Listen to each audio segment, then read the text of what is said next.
Julia Saves Up by Enid Blyton. Julia wondered what to give her mother for Christmas. She could ask her what she wanted, of course, but that wouldn't make it a surprise for Mother. And Julia really did want to give her mother a proper surprise present. She found out quite by accident something that her mother really would like. It was a red and green scarf in the draper's shop. Mother stopped by the shop, looked in and said, "Oh, what a lovely scarf! Just what I want to go with my new red coat with the green pattern on it. Dear me, it's 10 shillings. I can't afford that just before Christmas time." Julia looked hard at the scarf. She too thought it was very pretty and just right for her happy dark-haired mother. She would look sweet in it, either tied round her neck or over her curly hair. And Julia then and there made up her mind that she would most certainly buy that scarf for Mother's Christmas present. She opened her money box when she got home. She had 3 shillings in it. Oh dear, that wasn't very much. Could she possibly save 7 more shillings before Christmas time? There were other people to buy presents for too, but perhaps she could make the presents instead of buying them. Yes, she would do that and spend all her money on her mother. So she began to save. She had 6 pence a week, and each week the 6 pence went into her box for Mother's scarf. She earned pennies for running errands, and those went into the box too. Daddy gave her an extra 6 pence for cleaning his bicycle. Good. That was another 6 pence towards the red and green scarf. Then Auntie Dora came to stay for 2 days, and she gave Julia a whole shilling for herself. "Buy something at the toy shop," she told Julia. But Julia didn't. She put it into her money box. Soon she had 8 shillings. Oh, what a lot of money! Only 2 more shillings were needed, and she could go and buy the scarf. Then Auntie Dora fell ill. "You must buy her a little bunch of flowers and take them to her," said Mother. "You have plenty of money in your money box. Buy her a bunch of violets, Julia. There are some in the shops already." "Oh, but I'm saving up for something, Mother," said Julia. "Well, surely you can spare just a shilling for a few flowers for poor Auntie Dora," said Mother. "Mother, it's your present I'm saving up for," said Julia. "It's something special I know you want." "But there's nothing special I want," said Mother, puzzled. "You haven't even asked me what I want." "Well, I know all the same," said Julia. "I can't buy flowers for Auntie Dora, Mother." "You must," said Mother, "even if it means that you can't buy me the present you want to. I shan't mind what you give me, my darling." But Julia minded. She minded very much. She did so badly want to give her mother that scarf. Still, she had to take a shilling from her box and spend it on flowers for Auntie Dora, and then she had only 7 shillings. "Oh, it's Christmas next week," thought Julia in a panic. "Oh dear, I shall never, never earn 3 shillings in time, and that scarf may be sold this week. Somebody else may want to buy it for their mother." This was a dreadful thought. Julia didn't know what to do. Then she made up her mind, and I'll go to the shop and ask them if they will let me have the scarf if I pay them 7 shillings now and 6 Saturday 6pences for 6 weeks after Christmas, she thought. "That's the only way I can do it.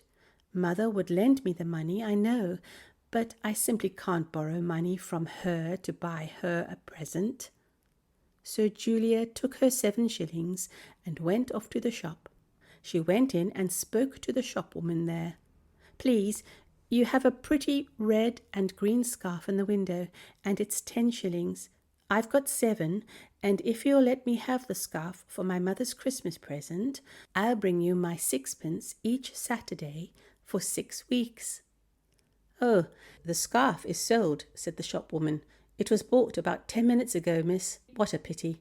But even if it hadn't been sold, I couldn't have let you have it for 7 shillings and the rest paid later.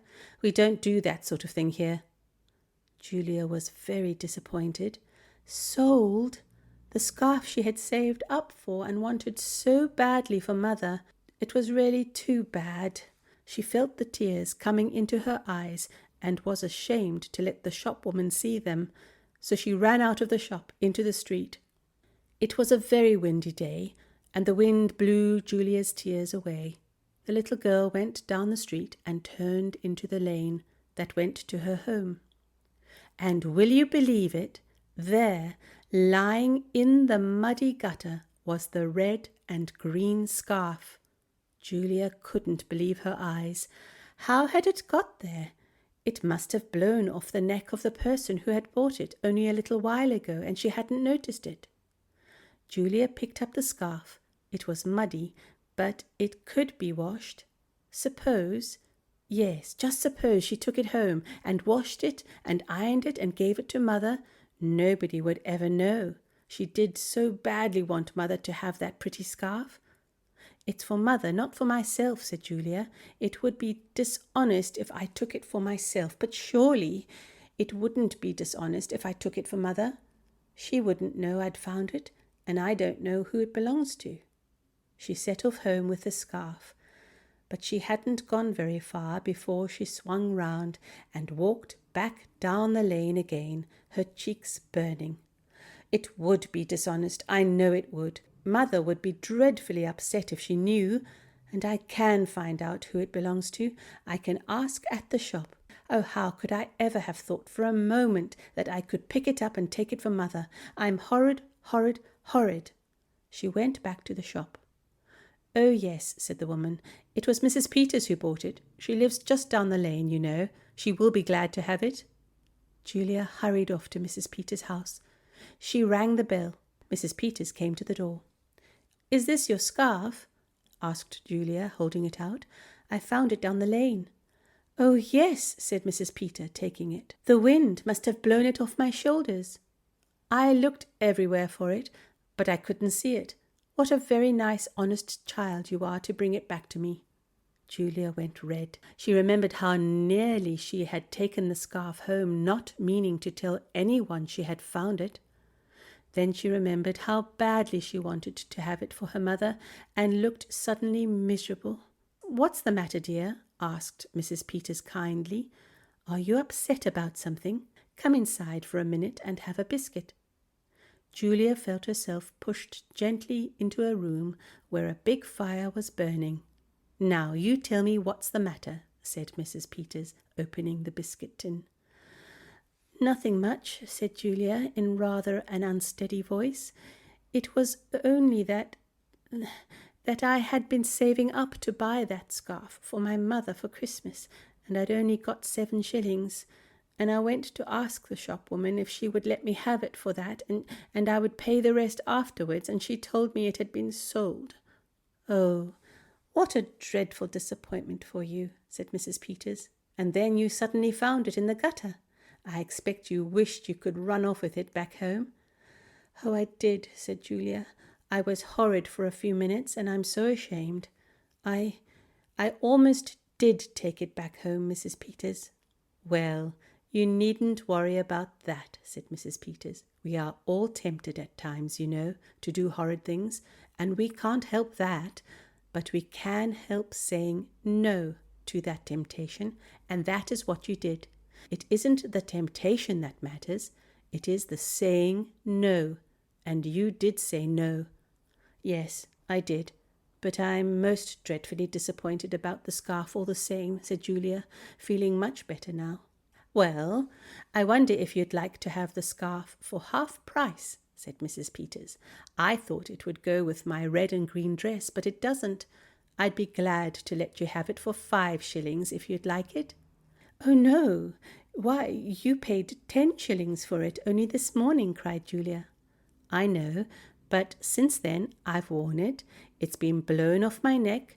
It's got muddy and dirty, and it's certainly not worth 10 shillings any more. But you could wash it and iron it and make it as good as new, I'm sure. And I'd be pleased to have the 5 shillings to put towards another scarf, said Mrs. Peters. Well, what do you think of that? It didn't take Julia long to make up her mind, you may be sure. She paid Mrs. Peters the 5 shillings, took the scarf, said good-bye and thank you very much, and hurried off home. She washed and ironed the scarf carefully, and it looked as good as new. Julia wrapped it up in pretty Christmas paper and wrote a label for it. "Merry Christmas for my darling mother, with love from Julia." And she had 2 shillings over after all. She bought Daddy some of his favourite tobacco. He was pleased. As for Mother, she could hardly believe her eyes when she saw the lovely scarf. "Just exactly what I wanted," she said to Julia. "However did you guess? Wasn't it a good thing that Julia took the scarf to Mrs. Peters?" Merry Christmas, everyone.